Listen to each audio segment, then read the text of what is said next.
Hello दोस्तों, मेरा नाम है जमीर अहमद। अगर आपको मेरा वीडियो पसंद आया तो लाइक, सब्सक्राइब और शेयर करिए। डेली अपडेट्स के लिए बेल आइकॉन को प्रेस करना मत भूलिए। Yeah, hi. So, can you just give me a brief introduction about yourself, your experience, and your role, present role in the project? Okay. I am from Jabalpur. Okay. I'm basically currently in Jabalpur, and I'm working with Vision Technology as a front-end Angular developer. Okay. And in Vision, I'm working as a technical consultant in Morgan Stanley. Okay. And right now, I have completed, I have a total experience of 3.11 years. Okay. And earlier, I was working with DicePark Infotech, which is in Indore. And there also, I was working as an Angular developer. Okay. Along with Angular, I also got the opportunity to work in Node.js in one of the projects. So I had a little bit exposure in Node.js also. And apart from this, I had my schooling and college from Bhopal. Okay. So, I have seen your CV where you have mentioned like you're working as a software engineer for 2 years, like your total experience 2 years, 9 months. But Actually, that is not a current CV. I haven't updated anywhere in Naukri or something. okay. So your total experiences, 3.11 months. 11 months. Okay, fine. So it's 3 years, 11 months experience. And relevant experience, what do you have? This is the relevant experience. The same is the relevant. Total experience and the relevant experience is same. Yeah. Okay, fine. Like you worked only on Angular JS or even you worked on HTML and like CSS also?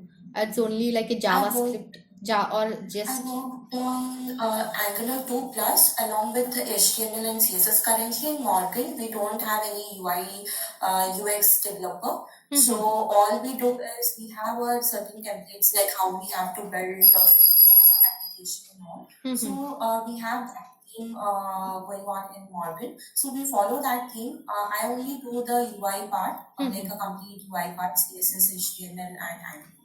Okay, fine. Okay, fine. Then shall we start with JavaScript then? Yeah, sure. So can you tell me the difference between var let constant? Yeah. So in var, what it does is it's in a global scope. Okay. And in let, it is a block scope. And if I go for a constant, then it is something which is it is a block scope, but we need to define a value. Like we need to declare a value when it is a constant. With constant, we cannot redeclare it. Like if I have declared a value, but we cannot reassign a value again in a constant. Okay. In let and var, I will give you one example of let and var. You have you have live coding there. Can you see that option beside video chat? Yeah. So yeah, you can give your example here.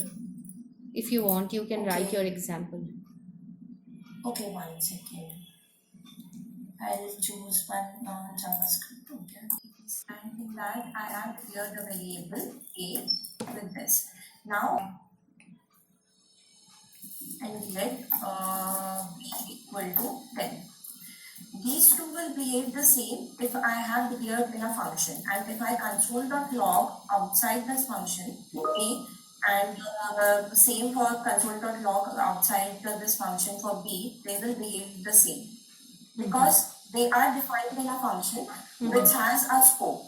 So var will also have a function scope, and let variable will also have a ABC scope. But if I define this variable outside this function, then it will give me, like, it will print the value of a, but it will not print the value of b.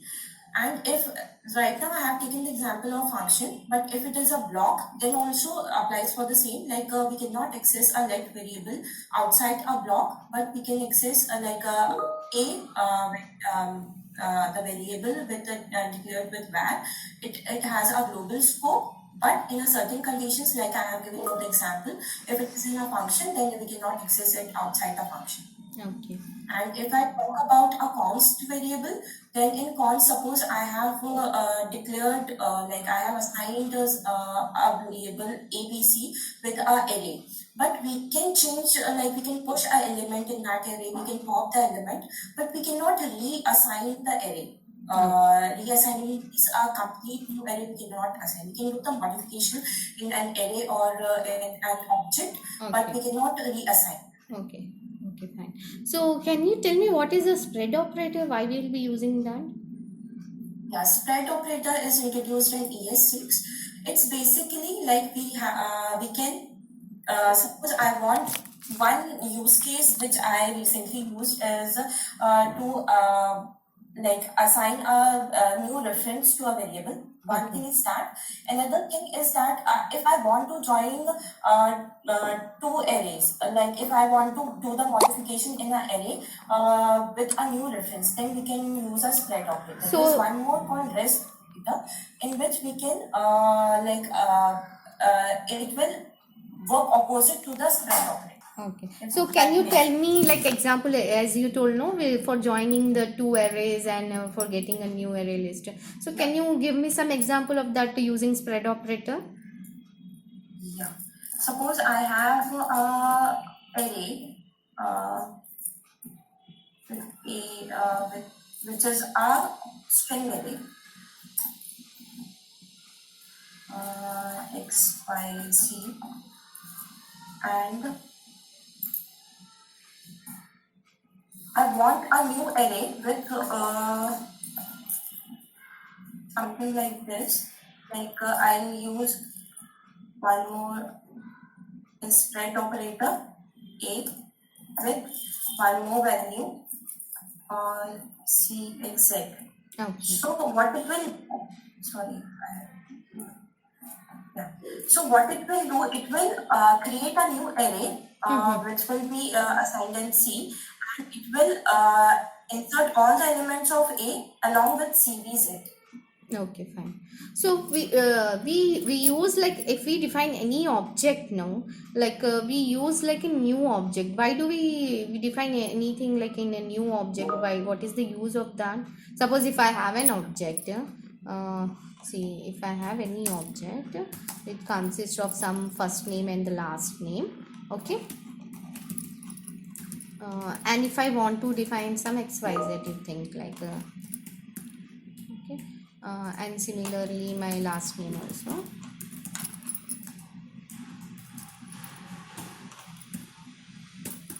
So I want to create one new object. So why do we use that and what is the use of that? What exactly it will do? Okay, new object, it will create an object. Otherwise also, this also will create an object, but new will also create an object. But what it will does is, it will create a constructor in function in that.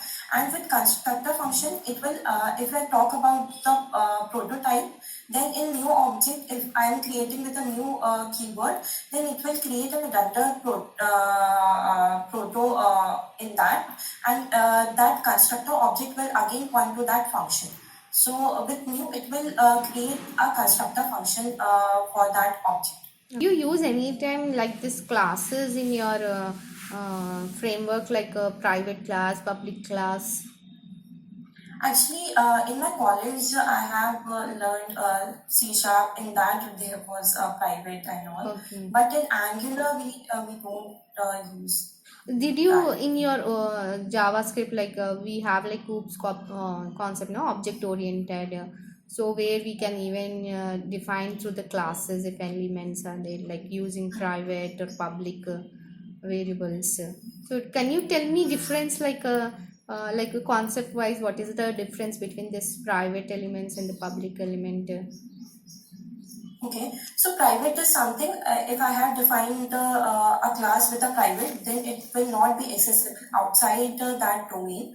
But if it is a public, then it is accessible all around. which is similar to a private variable, a public variable.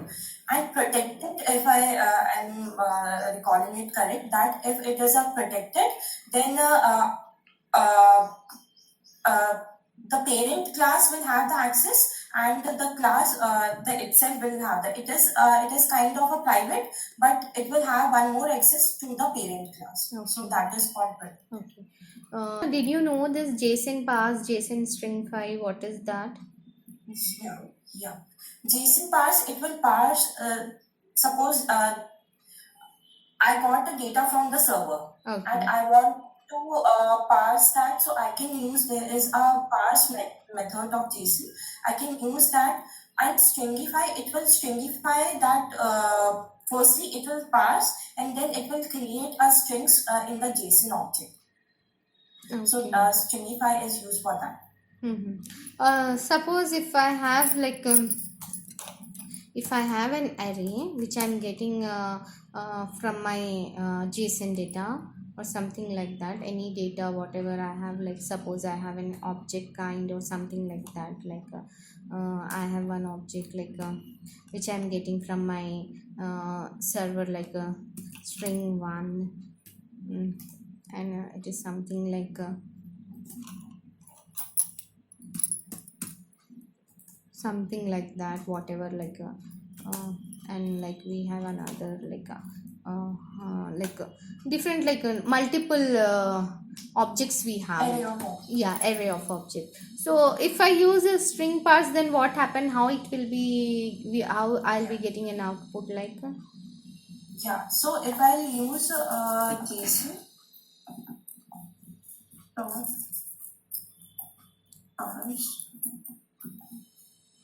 and in JSON.parse, I think before we need to parse this, and then we need to stringify, because the key is also a string. So we need to stringify. So what I'll get, I think I missed dot stringify.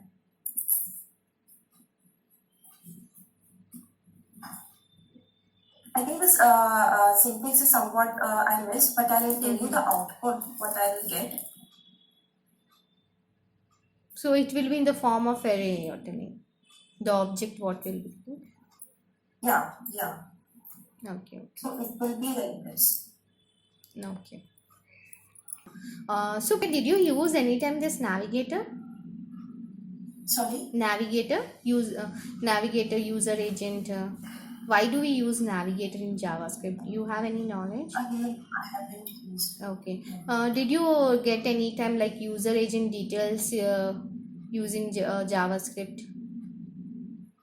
Sorry, can you come again? Like using a JavaScript code, did you get the user agent details anytime? No. Okay, you didn't. That is for user. Sorry, I didn't get that use case. It's a particular use case, or this.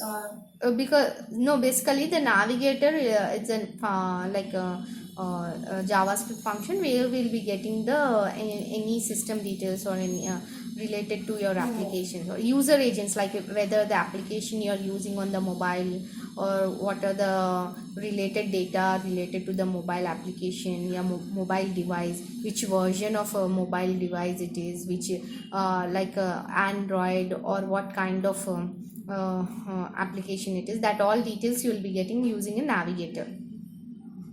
Okay. No, I haven't used. Okay. So did you use index of anytime? Yeah. Okay. So what exactly index of will do?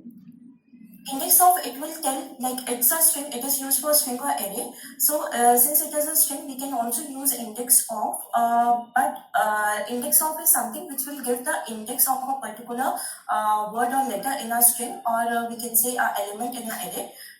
So if I talk about over here, so I can say this variable dot index of, and then we can pass essential. So it will give the 0th index of the essential in that. And if I get -1, then the string is not present in that string or that array. So I can check with index of. Okay. Okay, fine.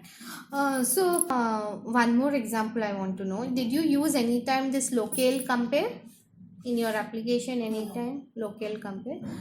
Okay, suppose if I have any array, if I want to make that array in alphabetical order, then what I need to do? Which function I need Okay, to so use?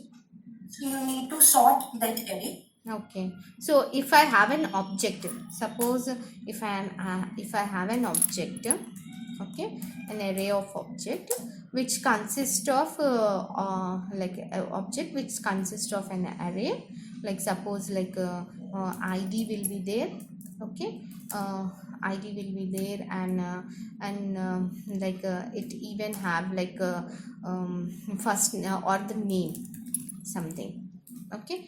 I have even have the name ABC, suppose something like this. Then I have one more multiple, I am calling here multiple objects, okay. So and this objects I want to have an alphabetical order. Suppose here I have, suppose some name you think like GHG, and again here name will be like suppose ABC, okay, and again here name will be like um, I have like uh, EPZ, something like that. So how like this array will be sorted? If you use sort, is it it will work out if you use sort? No. Okay, then how you will be doing that? Okay, so we have an array of object. Okay, so we can like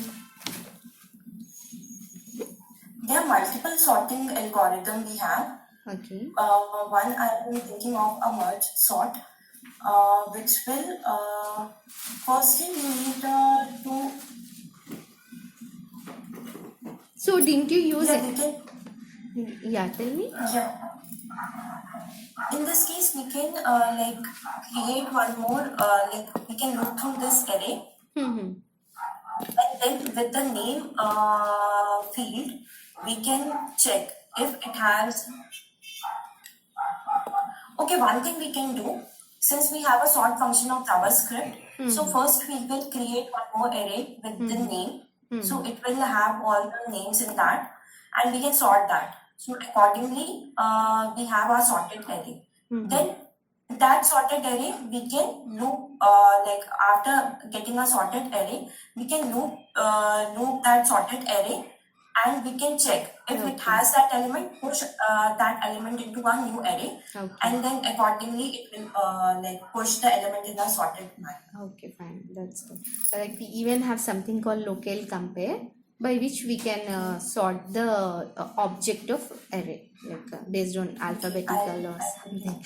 Okay, fine. Okay. So let's come to now HTML. So in HTML, in Angular, you worked anytime on JWT token?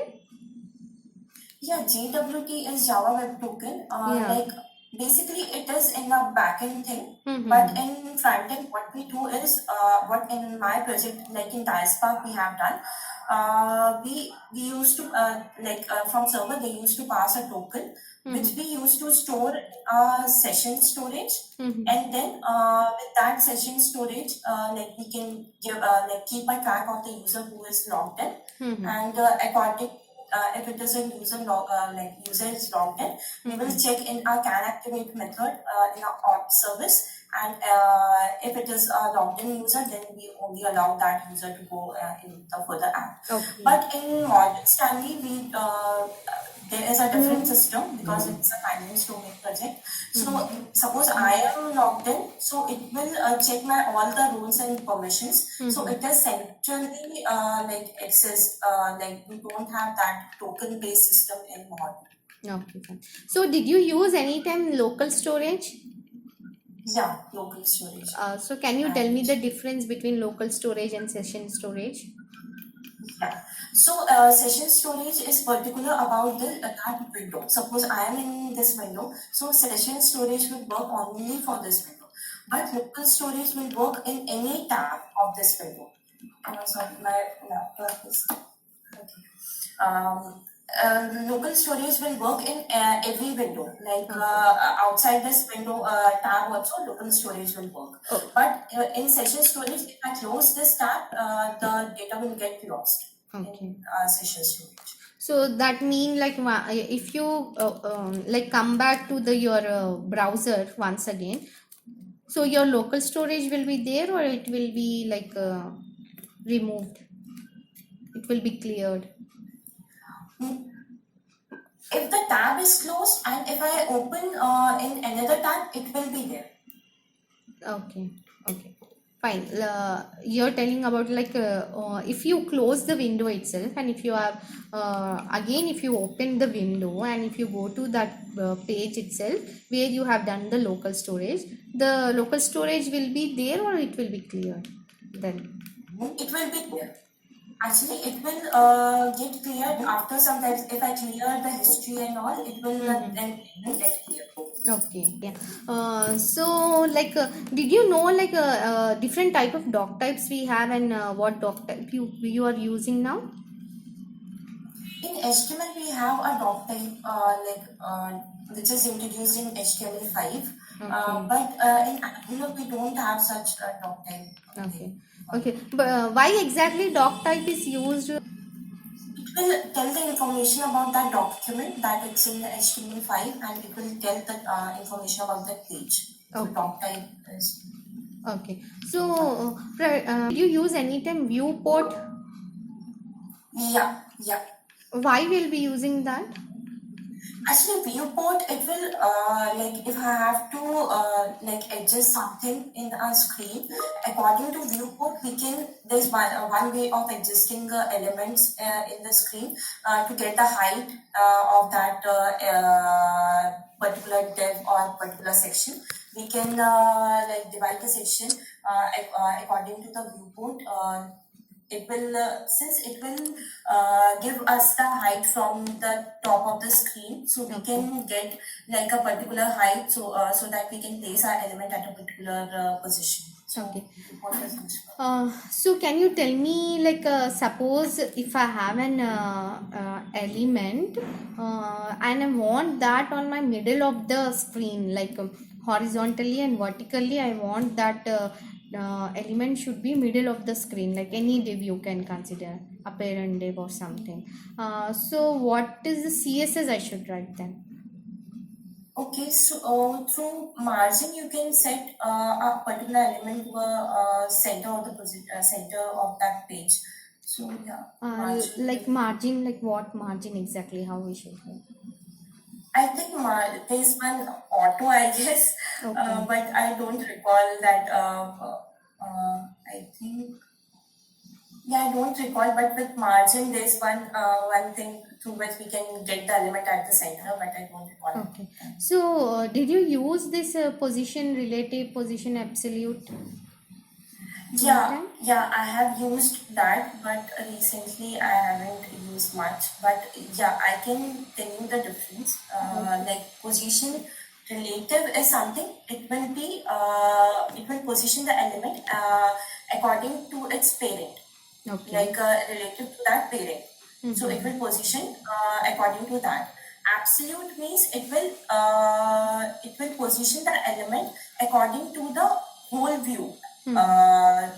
So it will not refer to a particular parent. It will position it according to the entire viewport it has. So it will position according to that. Okay. Index, Z-index. Did you use anytime Z-index? Yeah, Z-index is used for opacity. Once we like increase the Z-index, it will start it will opaque that particular element. Height or show we can use with Z-index. Okay.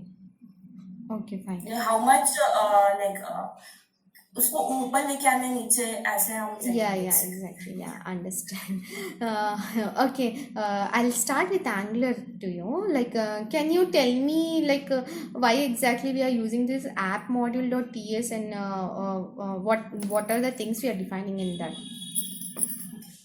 So in Angular, what one thing that is most like we can appreciate about Angular is the structure of that application, what it provides. If we create a new project, the structure which it provides, and it a modular structure. So with this, we came to Angular.module.ts.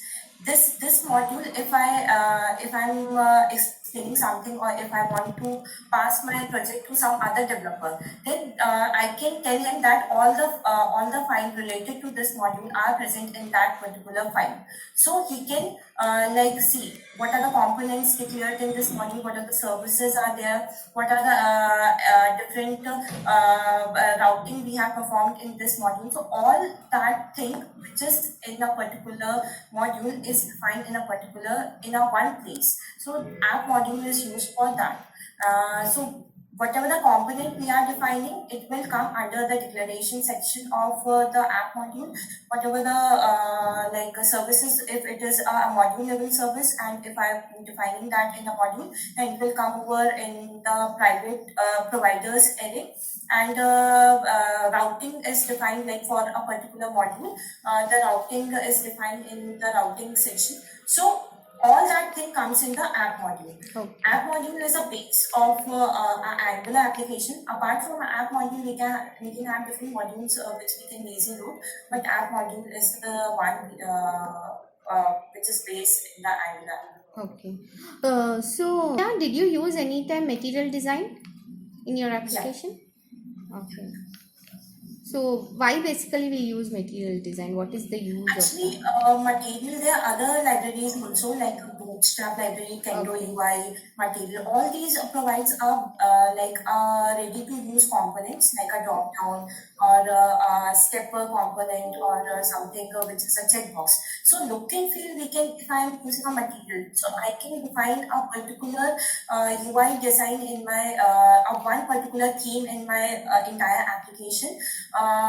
In material, there is a animation going on if I click drop down. So there will be a consistency in the entire project Okay. with the CSS design, and they provide if I'm using a drop down, so I just need to pass the array of list, array of object, or the whatever the list I need to populate in that, and it will provide me a built-in functions which I can use to modify on the go if I do a selection from the drop down. So multiple things which are ready to use these libraries providers, which makes developer job easy. Okay. So, did you use this reactive forms or template driven forms in your application? So, can you give me a sample example, like a small example, how to do a validation using this in the reactive form? Any sample example?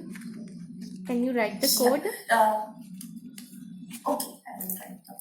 So, what you need to import to get the like what is the plugin you need to import for the reactive form, and what is how validation will be performing? Like suppose like name itself, you think you need to do the validation for the name for the string. So how you will be performing? Like what you will be writing? Like form builder, control, something like that, no?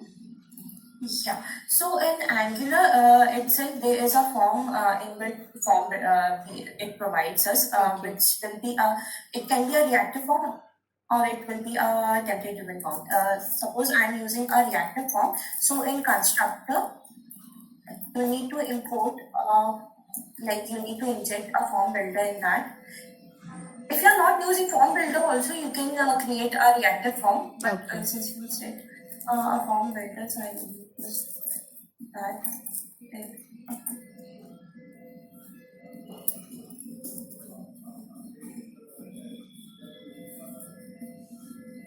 Then you can inject that in a form builder, and then ng on it.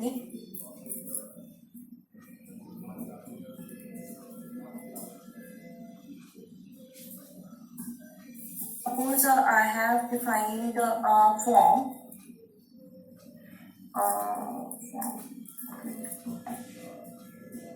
I have defined this form in my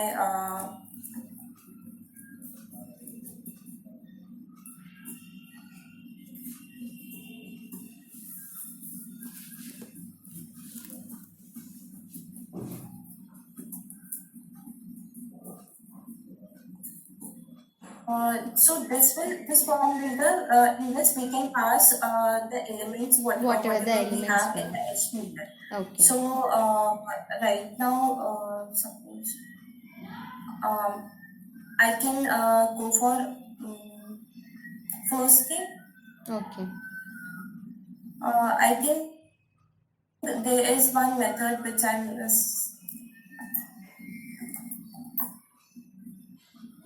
There's one method, I think I forgot that name. Okay, fine. But inside this, you can have your elements in this form. Okay.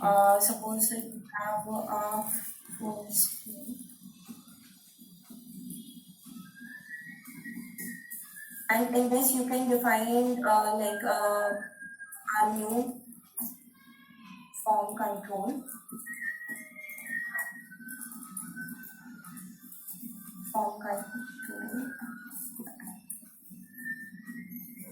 And in this you can pass the value as well. And with the validator, you can have those validations over here only. Okay. Like suppose I need a required validator.